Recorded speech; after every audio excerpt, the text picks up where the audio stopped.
electrodes. To begin this talk, I'm going to be talking about electrodes and other types of analytes we detect with fast scan cyclic voltammetry. And so again, we can't start in this field without starting with the good old carbon fiber microelectrode. By the way, little grammar thing here. When you have two nouns that are really acting as an adjective to another noun, that's when you hyphenate. So when it's a carbon fiber electrode, microelectrode, it's hyphenated. But if an electrode is made out of a carbon fiber, it's not then acting as an adjective. It's not hyphenated. Okay, I'll continue to correct your work if you're my student. But that's the hyphenation rule. When it's acting as an adjective, it's hyphenated. So this is what people have been using for 30, 40 years in the field, right? Some sort of cylindrical fiber that we get. The ones that we use in our neurochemistry work are typically 7 to 10 microns in diameter. You can buy ones that are bigger than that. You can get them up to 30 microns. But typically for the brain, that's what we like. They're typically made of polyacrylonitrile or PAN. Again, there are other things they could be made of, but that's typically the precursor, some sort of carbon, and they heat it up, right, and graphitize it and make the carbon fiber electrode. The surface of carbon fiber electrodes tends to be relatively smooth, and so you'll sometimes see, if you put it under like a microscope, you'll see some striations as they kind of made and pulled it. But if you were to look at the actual surface roughness, if we were to kind of estimate this is on the scale probably of, maybe 100 nanometers, something like that for the surface roughness. So it's not super rough. If you look at it under a SEM or a microscope, it looks pretty smooth. Now, when you're designing any electrode, it doesn't matter if it's a microelectrode or not, your current is going to be proportional to your surface area. All of those equations have a big A in them for surface area. And so in microelectrode land, obviously we don't want to make a bigger electrode like in size because we want to put this in the brain. We don't want to damage tissue. But if we could make a higher surface area by increasing the surface roughness, that would help our cause, right? And so if instead of having this surface roughness, for instance, we had that surface roughness, right? Now you can see, the diameter may still be 7 or 10 microns, but now, I might have surface roughness on the scale. Well, we can make it somewhere between 500 nanometers. We can even make it, I'll talk about that was supposed to be N nanometers, up to 1 micron on some of the things that we're doing. So, if you can make a bigger surface roughness, right, you could have higher current without making it absolutely bigger. So there's a bunch of ways people do this.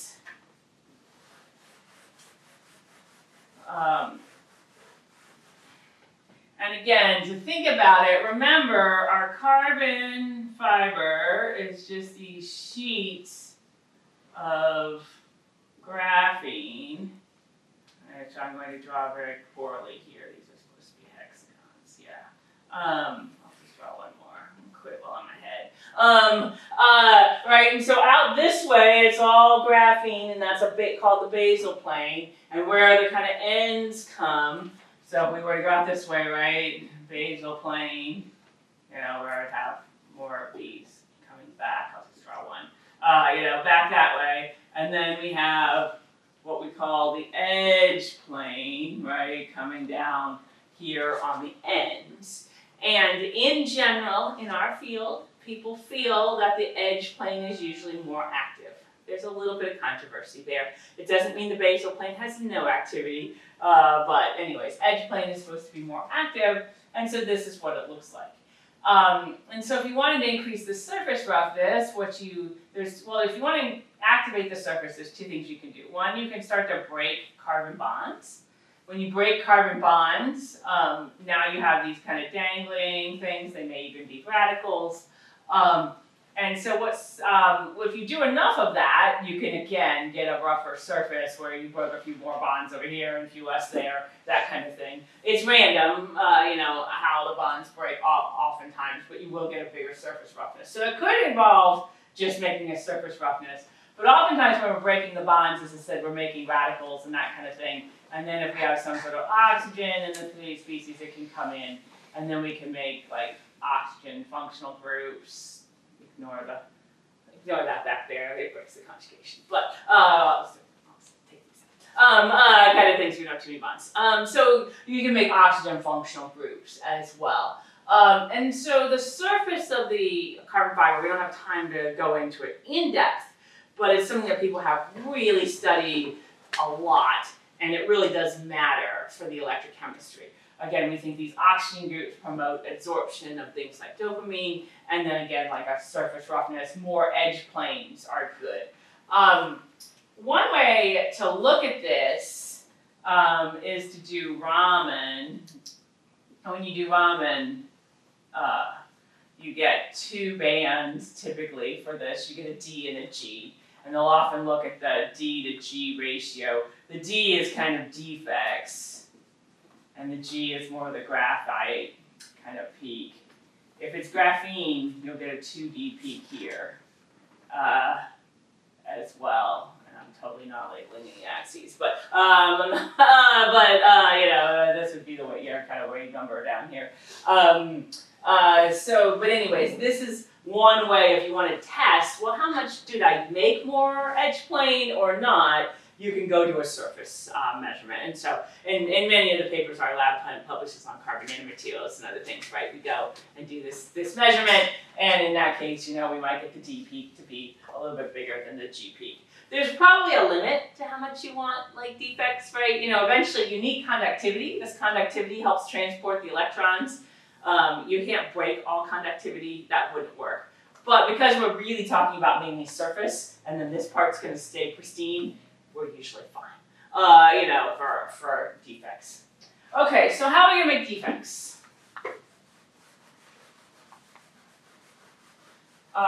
There's a bunch of ways that people kind of treat carbon fibers and make defects. One is electrochemical.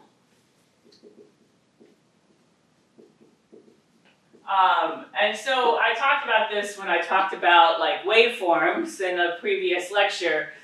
If you go to a high potential, then again, over 1.3 volts in our system, and we start to break these carbon bonds. And so if you really want to do this quickly, you just go hold at 2 volts for a couple of minutes. And then you'll have a super activated surface. Like we do the fast scan sometimes when we go up to these things and we get like little bits of activation. But if you really want to just pre-treat your surface, you can go to 2 volts, before you ever go to an experiment, and you can really wham it and do that. If you have a lot of equipment, you could do the same thing by hitting your electrodes with a laser. That's super fun, right? But again, lots of amounts of energy and heat. It's going to break those bonds. It's going to allow for kind of oxygen reactions to happen, et cetera, et cetera. A little bit newer one that people have been doing for various surfaces lately is oxygen plasma treatments. Again, you might do this on a carbon fiber, you might do it on a nanomaterial, again, but you get more energy with the plasma, and then the oxygen is going to give you super kind of oxygen functional groups. I should mention, I won't draw anything, that if you want to see oxygen functional groups, the typical technique we do in our lab is XPS. So we go X-ray photoelectron spectroscopy. You can do some EDS off of the SEM as well, but it's not nearly as good. So if you want to see oxygen functional groups, XPS is the kind of way to go.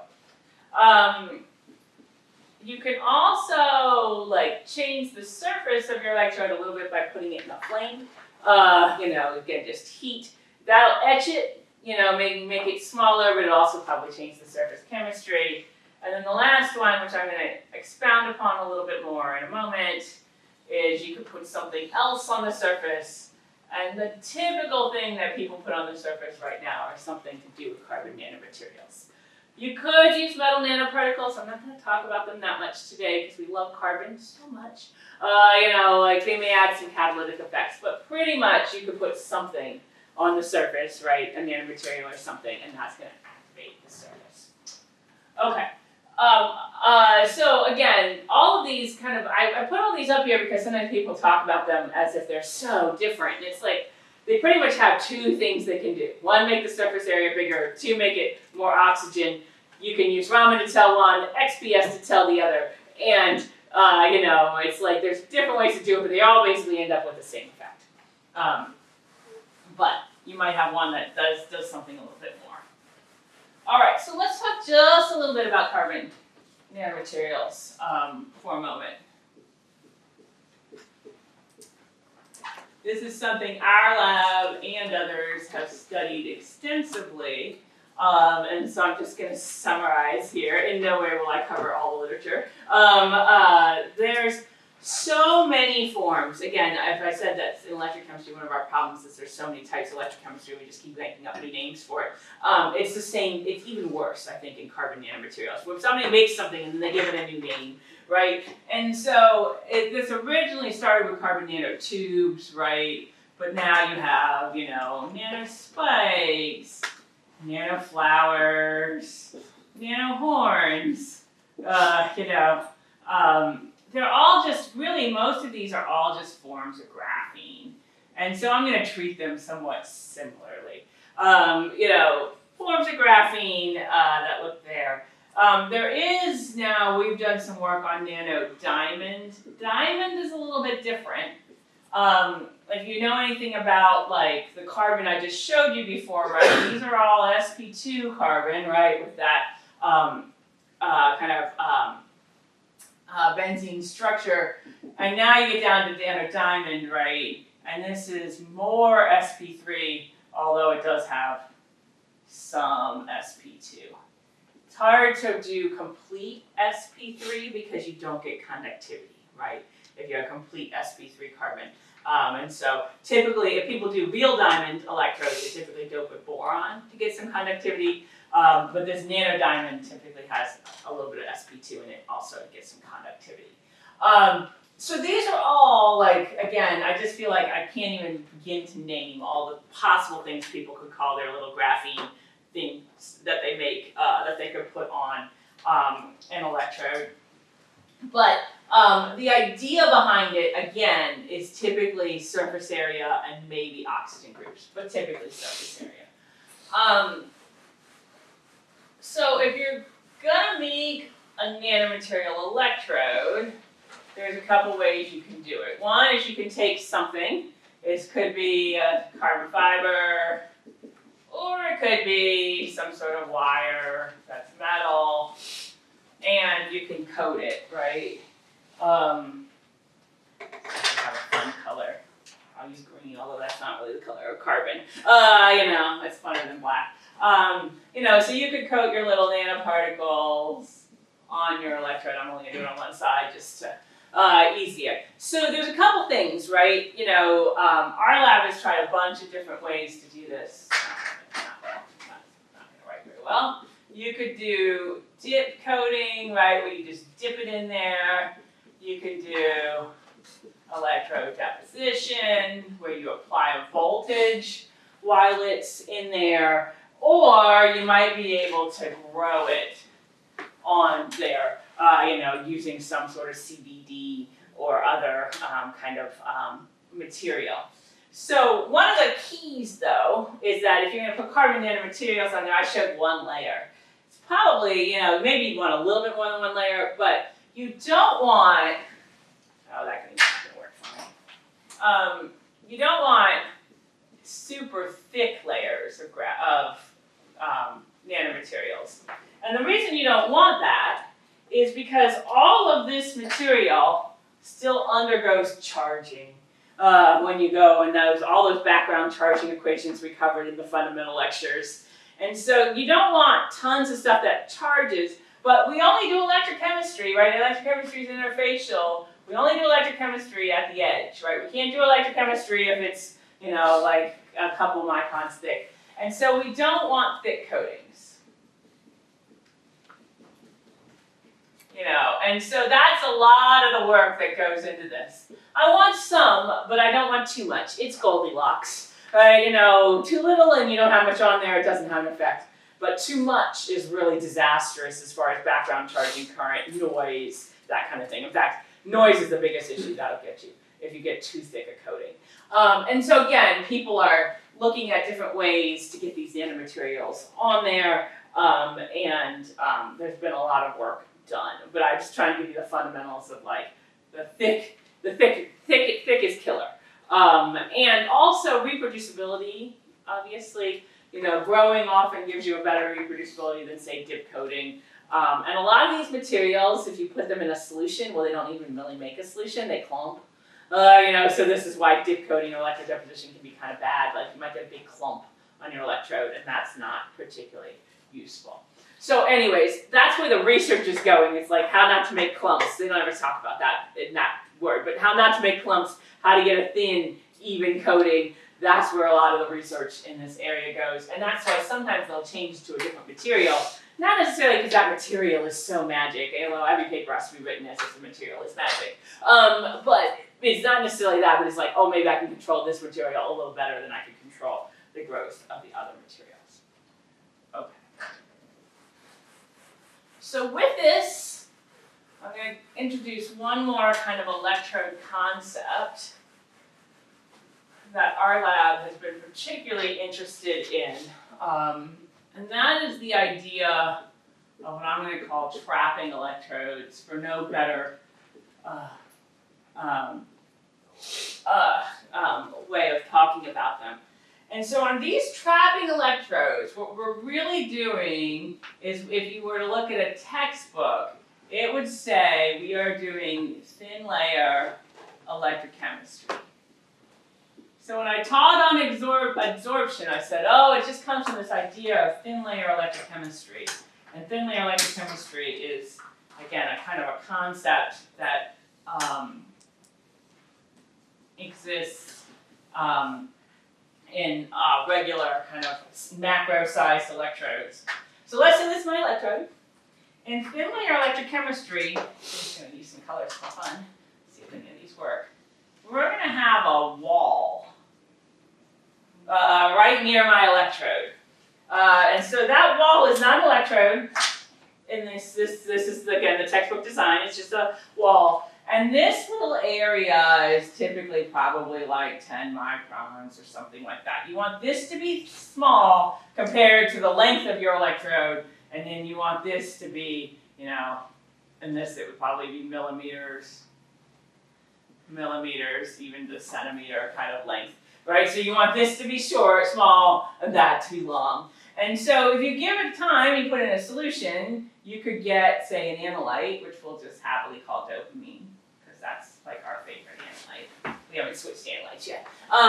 Right, so that's what it would look like, right? And so if you put in a solution, the solution, if it had a long time, it would get in there. But when we go to do electrochemistry, like let's say we apply a positive voltage, right, we can make these dopamines go to dopamine orthoquinone. As we make a thing, we will oxidize everything that's in the solution, and then all of it will be used up. So the idea is it doesn't have time to diffuse into this tiny little, like there's two tiny little like inlets and outlets, right, but it doesn't have time. And so we're using up everything in there. You know, if I have, oh, well, I put 5 molecules. You know, it'd be a little more than that. But if, you know, my 5 molecules are used up, my curve goes back down to 0. There's no diffusion that's allowed in. And then if I were to reverse the voltage, right, now I apply negative voltage and we come back, this is the voltammogram we should get, where again the current for oxidation should be equal to the current for reduction. And the areas under those curves should be the same too. So again, that's what the textbook tells you about thin layer electrochemistry. But we've already kind of introduced these concepts because it's the same thing for adsorption. For adsorption, we assume that it's just stuck to the wall. is stuck to the electrode and it can't diffuse and get on there faster than the time course of the experiment, which is what we see in FSCV for dopamine. So here you see it just can't escape. Like even if it's not right there, it's such a short distance to get there that you can basically use it all up. And this again is traditional kind of slower scan CV at 100 millivolts per second time scale. Okay, so that would be what the textbook would tell you is thin layer electrochemistry, an electrode with a wall kind of near it. We don't ever do that. Ours look a lot different, but the concept ends up being the same. So let me show you two places that we get thin layer electrochemistry. One is in a pipette, and in this pipette, I'm going to try with the glass, it's not that great, to show you where the carbon is. There's carbon on the walls of the pipette, this is carbon and that's carbon, but there's a gap in there. And so these are called cavity carbon nanopipettes. And as I said, there's kind of this gap right at the end, and then all the way back from here would be solid carbon. Again, they grow these using CBD, typically in quartz pipettes that they've pulled. And we've worked with Mike Merkin's group and Heimdall's group to make these at times. And so in this little cavity here, if I get a dopamine, that comes in here again, it's surrounded very closely by carbon that's around it on a surface, and so it acts as a thin layer cell.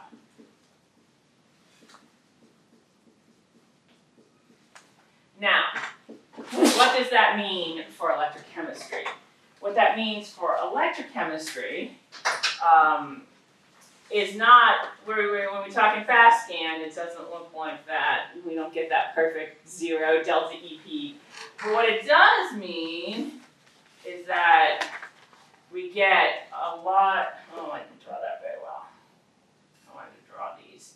We get a lot larger reduction currents is more approximately equal to the oxidation current than we typically get at FSCV. So again, typically with FSCV, we get something like an oxidation current, and then we get a really small reduction current. So this is typical out of carbon fiber. And so what I'm trying to show you is that this is a lot bigger now in this kind of trapping type electrode. And so we're trapping it. We can do the orthoquinone, and then it can go back and forth as we cycle through. And on the time scale of that, it doesn't typically diffuse out of that little pipette opening. So that one I'd like to start with because it's kind of obvious. It's like one cavity. But we've got many electrodes that have thin layer effects that don't look like that either. And one of the ones our lab has done a lot of work on are carbon nanotube yarns. And so these are made up of carbon nanotubes that are kind of grown in alignment. And so, bunches of CNTs that kind of stand up in alignment. And so what we figured out using electrochemistry is that now, and I should say, well, we don't have a great grasp of the gaps in these. We do have a pretty good grasp of the surface roughness, and that is that it's about 1 micron, so that you can go down into these. So the gap this way is about 1 micron. The gap here is probably less, but it's harder for us to measure that. So yeah, if I put my dopamine in here, and now I do my reaction to dopamine orthoquinone, again, the problem at a carbon fiber electrode, when I just had one electrode, was